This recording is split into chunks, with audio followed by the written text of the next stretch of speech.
Hello, hi guys! Magandang hapon sa inyo lahat. This is yung Pamasagar Channel, a faith healer, also mata reader. So ngayong hapon, natutugyan natin na nagsabihin sa inyo ng ating mga gabay. This is special gabay for the month of October 11 hanggang October 17 for the sign of Aries. This really sa reading lamang hindi lahat makaka-resonate. Kunin lamang po makaka-relate sa inyo and comment down below kung kaninong energy ang ating nasagap. And of course, don't forget to like and subscribe my channel and hit notification bell for more videos update. And of course, maraming salamat sa walang sawang pagsuporta sa aking channel. And of course, sa mga lalo-lalo na hindi nag-i-skip ng ads, naway pagpalain kayo. No, just na bahala magbalik sa inyo ng kabutihan loob nyo. Maraming salamat po sa inyo. So guys, umpisahan na natin ang laban. This reading sa reading lamang hindi lahat makaka-resonate. Kung nila pa makaka-relate sa inyo, and comment down below kung kaninong energy ang ating nasagap. Angel Spirit, please give me information for the sign of Aries. There's a Seven of Swords. Ooh, there's a cheating, sneakiness, or lying on you, no? Ano kasi sinasabi dito with the Nine of Wands, no? Ano kasi sinasabi sa'yo, mag-ingat ka ha, no? There's a final push, or may mga biglaan kang eksena dito. So, sinasabi sa dito, maging maingat ka, maging mahinahon, no, sa pagdedesisyon. No? Meron ditong, there's a sneakiness ako na, kumbaga, or there's a lying, and cheating, no? There's a third party involved, rather. Because there's a Five of Coin, represent a financial loss. So, some of you, nagkakaroon ka ng financial loss, no? Mag-ingat-ingat kayo sa mga pangungutang nyo, no? Baka malagay kayo sa alanganin, no? Baka mamihasa kayo nakakautang. So, sinasabi dito, mag-ingat po. At the same time, there's a Nine of Wands. I told you, kailangan nyo ng wag paging padalos-dalos. Baka maipit kayo sa huli. And of course, sinasabi dito with the King of Coin, there's a practicality pagdating sa finances. Kailangan maging practical ka in the Devil card. Kaya pala nagkakaroon ng ganyang eksena nang dahil merong sumakadlang or may gumagawa ng hindi maganda against sa'yo, no? Merong nagbibigay ng pamalas o may nagbibigay sa inyo ng pagbagal ng pagpasok ng pera or nagbibigay sa iyo ng tuloy-tuloy na problema, no? Kumbaga, the devil card na represent the devil energy, a black magic involved. Let's see. What is the Seven of Swords? There's a Justice card, no? Magkakaroon ka daw ng hustisya dito at magkakaroon ka ng balance. Nasa sa'yo, nasa kamay mo, no? Paano mo makamit ang hustisya? So, sinasabi sa'yo dito, you need to do something, no? Sinasabi sa'yo dito, meron taong sumusubaybay sa'yo or may taong kumukuha ng information sa'yo or nagsisinungaling behind your back o nakakapasok, no, sa bakuran mo or sa bahay nyo, no? May taong gumagawa ng hindi maganda sa'yo at sinasabi sa'yo dito naway makuha mo yung hustisya dahil sinasabi sa'yo dito na nasa palad mo nasa palad mo para makamit mo to. So, what is the Nine of Wands? What is the Nine of Wands? What is the Nine of Wands? Okay, there's a Six of Cups. So, ibig sabihin dito, there's a friend. There's a friend of kapitbahay or relatives or there's an ex, no? Ito yung maaari, no, na gumagawa sa iyo ng hindi maganda.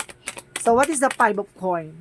And of course, there's a Queen of Coin. So, sinasabi sa'yo dito, isang babae, no, na nagpabibigay sa'yo ng pahirap. May edad na to, no? May edad na. Ito yung gumagawa sa'yo. So, what is the Knight of Wands? There's a Knight of Cups. There's an offer. Kumbaga niya di ba? Back-to-back offer hanggang sa naipit ka. No? Kailangan mag-ingat. Maging matalino. And of course, there's a Temperance. There's a perfect timing. No? Kumbaga, after the storm, there's a rainbow. So, sinasabi sa'yo dito na there's a perfect timing. Mangyayari sa'yo, kailangan maging practical ka. No? Kumbaga, sinasabi sa'yo dito na huwag maging padalos-dalos sa paggastos. Kung kaya mo pang mabuhay ng wala yon, be it, no? Stop spending money na sa mga walang kabuluhang bagay. So, what is the devil energy? Baka sa mga luho-luho, baka doon ka na no? Isa pa yon. Pero kasi, see, there's a tower moment. Binibigyan pamalas ang tahanan nyo, no? Binibigyan ng pabigat ang bahay nyo. Kumbaga, itong tao na to gusto kanya sirain, gusto kanya maubos. Wala, kumbaga lahat masimor, no? So what is the Seven of Swords in the Justice card? There's a Six of Wands. Magkakaroon ka ng victory and success kapag nag-take ka ng action, no? Kumbaga sinasabi sa'yo, nasa iyo yung hustisya. Pero nasa sa'yo na yan kung paano mo to paiikutin yung eksena, no? Ibig sabihin dito, kung hindi mo to puputulin to or hindi mo ikakatong pattern, no, na nagbibigay ng blockages sa'yo, magtutuloy-tuloy pa rin to. So what is the Nine of Wands and of course the Six of Cups? And because there's a Two of Swords, kailangan mo mag-decision in reverse. Kailangan mo na mag-decision as soon as possible. So, what is the Five of Cups and the Queen of Coins? And because there's a Page of Swords, no? Sinasabi dito, get more information. Kailangan mo makakuha ng information. Or sinasabi dito na, kumukuha siya ng information sa inyo, no? Sa bahay nyo. Nakakakuha siya ng information. So, what is the Nine of Wands? Kaya huwag kayong maingay, ha? Huwag kayong masyadong magkwento kung kani-kanino kasi nakakarating. Because the Death card, see, kailangan yung tapusin tong pattern talaga na to. The Death card represents an ending and a new beginning. May ahas talaga. So, what is the Nine of Coins and of course the Temperance? And of course, there's a Seven of Wands. I told you, no? You need the protection. Seven of Wands is a protections. Kailangan protectionin yung sarili mo, protectionin yung grounds mo. So, what is the Devil and the Tower moment? And of course, there's King of Swords. So, ibig sabihin dito, kailangan mo nang putulin tong eksena na to. Maging matalino at maging wais ka na this time, no? At kailangan mo na talagang mag-decision dyan. So, what is additional outcome? Ang additional outcome is the Page of Cups. Listen to your intuition. Para nagkaroon ka na ng gut feeling, no? Or vibration, no? Kumbaga naramdaman mo na to na there's something wrong. And of course, sinasabi dito with the Ace of Cups, there's some, see, yung swerte. There's a big money or big opportunity na tuloy-tuloy yung pasok sa'yo na magandang eksena dapat. Ang nangyayari kabaligtaran. No, sinasabi na Ace of Pentacles, there's a big opportunity, big money, or there's a big material offer. Kumbaga sinasabi sa'yo dito, maaaring may pumapasok na finances sa'yo, pero mas malakas yung palabas. No? Mas malaki yung palabas ng palabas. So, what is additional messages? And of course, there's the Hangman. Baguhin mo yung perspective mo at the same time, there's a delays. Nagkakaroon ng delays and pause. And of course, there's a Knight of Corn. Magkakaroon ka ng blossoming abundance at the end of the time. And of course, there's a Hermit card, soul searching. No? Kailangan mong hanapin yung sarili mo or kailangan mong hanapin about sa spiritual mo. Magkakaroon ka ng spiritual enlightenment dito kasi yun yung magsisilbing kasagutan sa lahat ng katanungan mo. Additional outcome. There's a Page of Coin. There's a manifestation. May mamamanifest ka pa. There's a romance angels. So, ibig sabihin dito, baka some of you pa, kung hindi to kamag-anak nyo, kung hindi kapitbahay to, maaaring kaibigan mo or ex mo. No? There's the Sun card. Magkakaroon ka ng pure positivity and a good outcome. Sinasabi ko sa inyo, magiging maganda to. And of course, there's an Eight of Cups. Kailangan mo lang i-let go. Power of the deck. No? Kailangan mo lang i-let go. Kailangan mo lang mag-move on at kailangan mong basagin mang uri ng negativity at kailangan mong protectionan yung grounds mo. So, let's see what is a Yin and Yang Oracle card. Ay, what is the Romance Angels muna? What is the Romance Angels? Addictions. Has black. Tingnan mo? Isa pa yan, nagkakaroon ka ng obsession, no? Sa mga material thing. And of course, sinasabi dito, nagkakaroon ka ng possession sa pagdating sa mga bagay-bagay. At the same time, there's an has black. Yung nagbigay sa'yo ng black. Nag-black sa'yo ng eksena para yung swerte, walang pumasok sa yung swerte. And of course, there's an healing heart. Kumbaga, there's a freedom from toxicity in relationship. O ibig sabihin, nasa toxic relationship pa. No? Kumbaga, nandun ka sa toxic relationship either. At the same time, there's a passion. Kumbaga, toxic relationship, like I mean, parang yung taong gumagawa sa'yo, kumbaga, maaaring kamag-anak ng person mo or family ng person mo or something na kumbaga may kinalaman na mamaya yung pala mas gusto pala niya yung ex ng jowa mo o asawa mo, 'di ba? Kaya ganun na nangyayari. Because there's a passion. Like each other, equality. So having fun. Ibig sabihin dito na meron kayong chemistry talaga. Maaaring may mga tutol lang talaga sa mga nasa paligid mo. So what is a Yin and Yang Oracle card? What is a Yin and Yang Oracle card? There's an ego, vanity. Isa pa yan, yung walang katuturang bagay. no? Baka mahilig ka mag-gimmick o mahilig kang gumastos ng mga bili-bili or mag-order na kung ano-ano. Sinasabi sa'yo dito, stop mo na yan. And of course, sinasabi dito, there's a twin flame. Maaring twin flame energy kayo ng yung person, no? And of course, there's a stability. Magkakaroon ka ng stability and flow. Kailangan mo lang mapadaloy yung magandang kapalaran sa'yo. So, what is additional messages for angel spirit? What is additional messages for angel spirit? And because there's a jump in, no? Kailangan, sinasabi sa'yo dito na, say yes to change. Kailangan mong baguhin yung sarili mo, either yung mga nasa paligid mo. Water in your garden, nourish, tenderness, and body care rest. Kailangan mo ng pahinga. Not because sa stress, no? Baka kailangan mo magpamassage. Kasi super stress ka, nararamdaman kita, ang bigat-bigat na nararamdaman mo. What is the Monsology? A time for healing. My goodness. Kailangan mo talagang gamutin. A time for healing, oh. Kailangan mo talagang gamutin. Kasi meron kang karamdaman or meron ka ditong about sa spiritual. My goodness.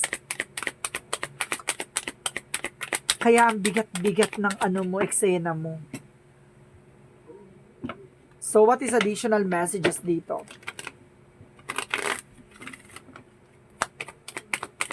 Additional messages. There's a creative. There's a change. May kailangan kang baguhin. And of course, there's a playtime, no? Kumbaga sinasabi dito, enjoy mo yung mga bagay na nangyayari sa paligid mo. And of course, there's a, oh my God, grounding and shielding. Kailangan mo proteksyonan talaga na sa paligid mo. O kung ano yung grounds mo. Yung person mo, yung finances mo, kailangan mo proteksyonan yan. And of course, there's an flexibility. And of course, there's an personal power. Ikaw lang yung makakapagawa ng bagay na yan. Ikaw lang din yung nakagawa sa sitwasyon mo. Ikaw lang din ang makakagawa para makaalis ka dyan. So, what is the chakra? So, the chakra is recovery. Makaka-recover ka. No? And of course, there's a trickery. Madalas talaga meron ditong, kumbaga nagsisinlangaling behind your back, niloloko ka, no? At kayang humarap sa'yo. Yung pala, dragon pala, buhaya pala. And of course, there's a growth. Magkakaroon ka na expansion dito, no? Palawakin mo ang kaalaman mo. May ugat ng eksena talaga, no?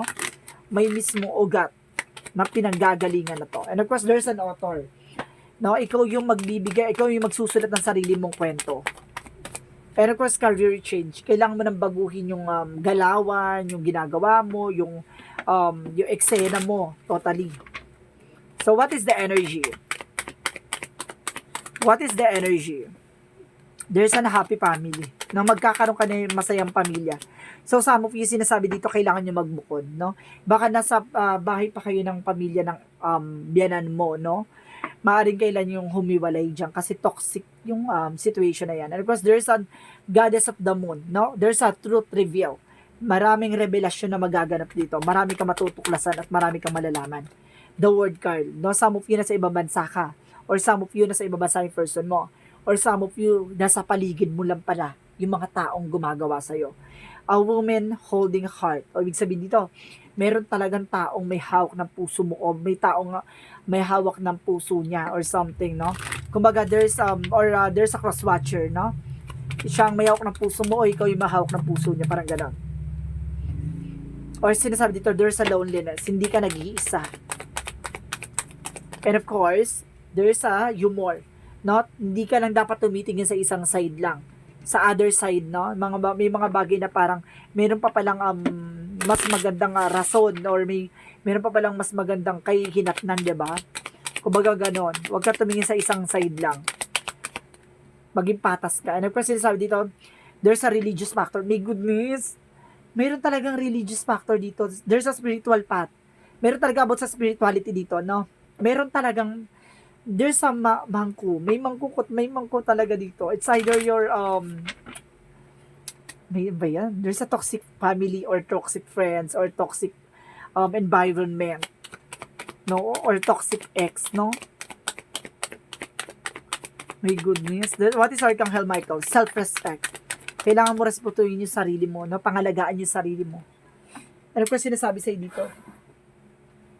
Na there's a guarded and protected. Protection mo yung sarili mo. Pangalagaan mo yung sarili mo. Kailangan mo mag-set ng protection para hindi ka nagagawa na kung ano-ano. So, what is Archangel Raphael messages There's relationship, over relationship, talagang relationship niyo talaga yung sinisira din dito. Gusto niya magkahiwalay kayo, gusto masira kayo, ganun. Inggit to, sobrang inggit. So, what is the Jesus loving quotes?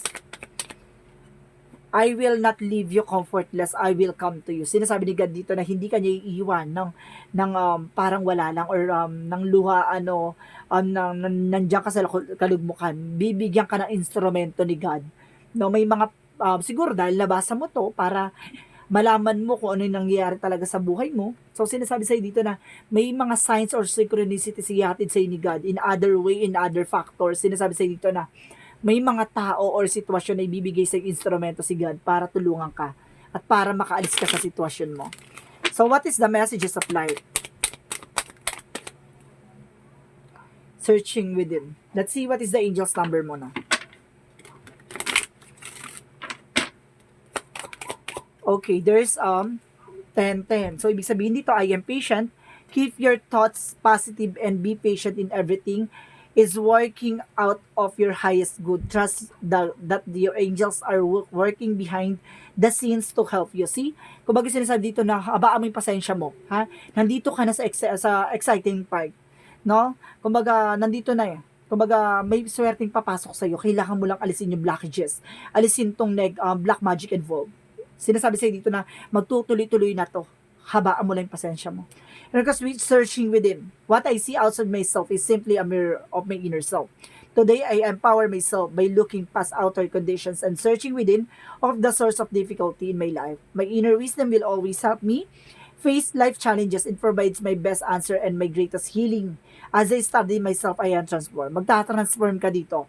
Malalaman mo na yung lahat-lahat ng nasa paligid mo at lahat-lahat ng mga nangyayari sa'yo. Na yung mga tao na yan, yung may kagagawan, no? Na kung bakit ka nagkakagipit-gipit or bakit ka nagkakaroon ng gantong eksena. Sinasabi sa'yo dito na palayain mo ang sarili mo. And of course, ang inyong relasyon, no? Kailangan nyo or pamilya mo, kailangan mo makaalis dyan sa sitwasyon na yun. There's a toxic behind this.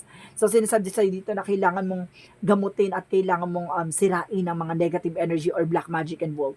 Kailangan mong kumawala.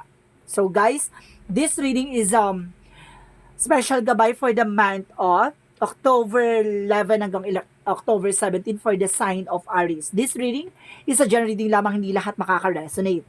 Kung hindi lamang pa makaka-relate sa inyo, comment down below kung kaninong energy ang ating nasagap. And of course, guys, don't forget to comment down below your full name, birthday, and of course location nyo kung saan makayong sulok ng mundo para sa susunod natin na reading baka energy mo na ang masagap at mahagilap ng ating mga gabay.